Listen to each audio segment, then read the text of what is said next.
Jesse James, the legendary outlaw who robbed banks, trains, and stagecoaches in the 19th century.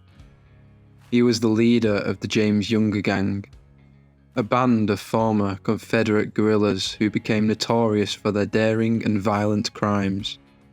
He was also a folk hero to some, who admired his resistance to the Reconstruction era authorities. But how did Jesse James die? Who killed him and why? And what happened to his killer afterwards? In this video, we will tell you the shocking, tragic story of Jesse James's last days.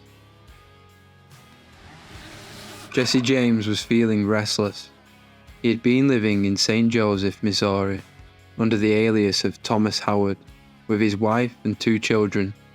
He had been planning a new robbery with his gang, but he was growing suspicious of some of his new recruits, especially Bob Ford, a young man who had joined the gang only a few months ago. Jesse had heard rumours that Bob was secretly working for the governor of Missouri, who had offered a large reward for Jesse's capture or death. Jesse decided to test Bob's loyalty by inviting him and his brother Charlie to stay at his house for a few days. He wanted to see if they would betray him or warn him of any danger. He also wanted to keep an eye on them and prevent them from contacting the authorities. On the morning of April 3rd, 1882, Jesse was getting ready for the robbery.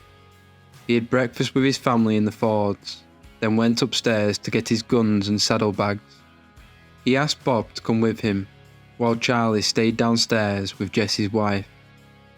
Jesse entered his bedroom and took off his coat. He picked up a dusty picture on the wall and tried to straighten it, not noticing Bob standing behind him with a revolver in his hand. Bob aimed at Jesse's head and pulled the trigger.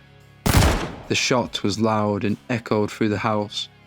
Jesse fell to the floor, blood spilling from his wound. He was dead before he hit the ground. Bob dropped the gun and ran out of the room.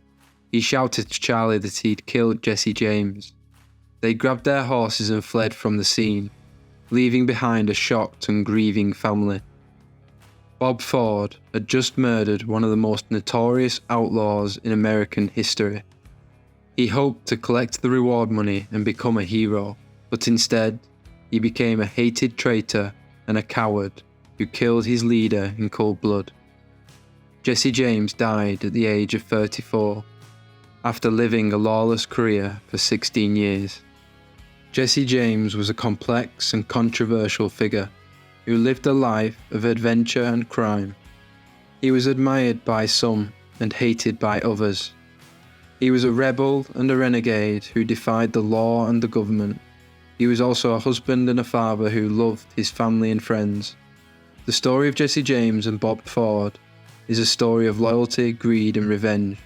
A story of a man who lived by the gun and died by the gun.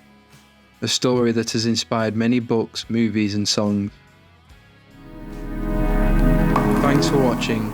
If you liked it, please give it a thumbs up, subscribe and share with your friends. Take care and goodbye.